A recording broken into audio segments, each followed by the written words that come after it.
Hello and welcome back.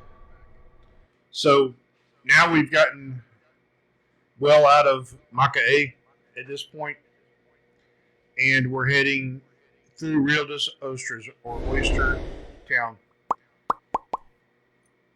If you're liking these videos, make sure you subscribe. I have new stuff coming all the time, and I can't get any worse than I am right now. So this area to the left is an area where there are a few restaurants and other things. There's a training area for offshore people that is called the North Sea, and it might have been named after the North Sea in the Atlantic, but it is definitely not, doesn't warrant its name. So if you go up that dirt road, there's a big training area up there. I've been there a few times. So also if you go up to the left there, there's a place called the Lettuce Farm, and like when they were talking about it, I mean it's called the Lettuce Farm, and they sort of laugh when they say it, but what it basically means is sort of a madam's house, I guess you could say, the most polite way, respectful way to say that. So if you go up that road right here to the left, which I've never been there, that's one of the roads you go to the training area. So I have no idea. I was assuming that it might have gotten that name. Maybe at one time it was a lettuce farm and they weren't making much money, so they had to resort to other ways to make money. So this is a nice area. There are a few parks through here. I think this place is revolved around tourism. But there's some distinct differences in this town, in the town of Macaé. As I mentioned in earlier videos, Macaé is an industrial town, and this is more of a tourist town.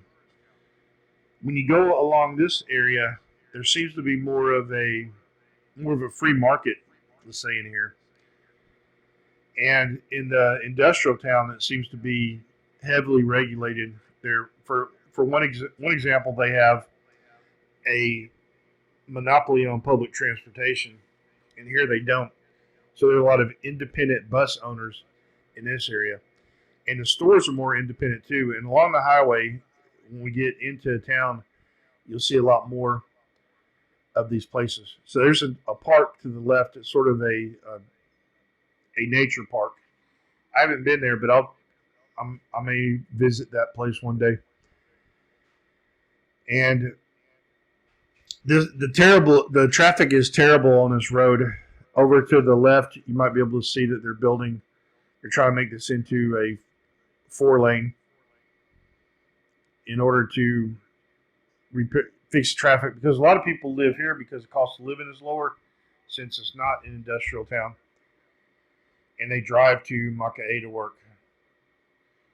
So in this town, there aren't a lot of good paying jobs. So most of the jobs here are retail, restaurant and retail, based for tourism.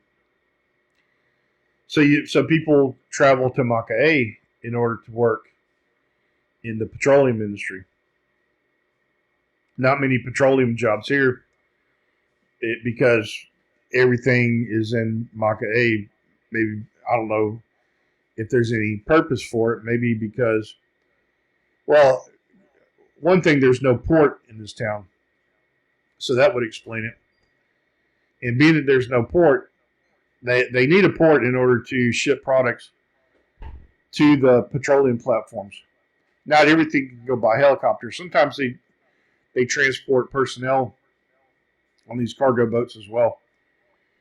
And I worked offshore one time and flew in by helicopter and went from, because the ship that I was working on, the heliport was broken, and I had to get on another different ship, and then we transported from a basket to the other one. And then there was another situation where I was leaving, and we had to get on a boat, a small boat, and travel across there.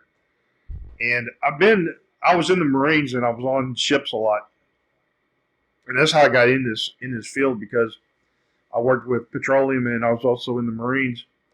So they put two and two together and they hired me to specialize in a couple of areas. But when I was on this small boat, I mean, before I was on these big ships, and I've never been seasick before, and I didn't really get seasick on this small boat, but some of the people did, and but no one released anything. So if you look ahead, that mountain there is a volcano. So that's the one that I was talking about. Now you can actually see it on a map, and most people have no idea that this is a volcano. Because I saw it on the map and I started asking people, and no one knew about it. If you look at it, you can't really tell it's a volcano unless you look at it from the top. Then you can definitely see that it is.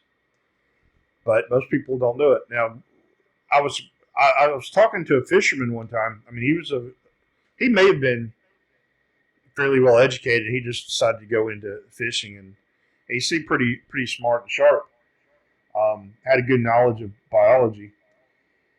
And when I spoke to him, he said pretty much all he does is fish all day. He doesn't have a regular job, and he fishes. But I was asking him.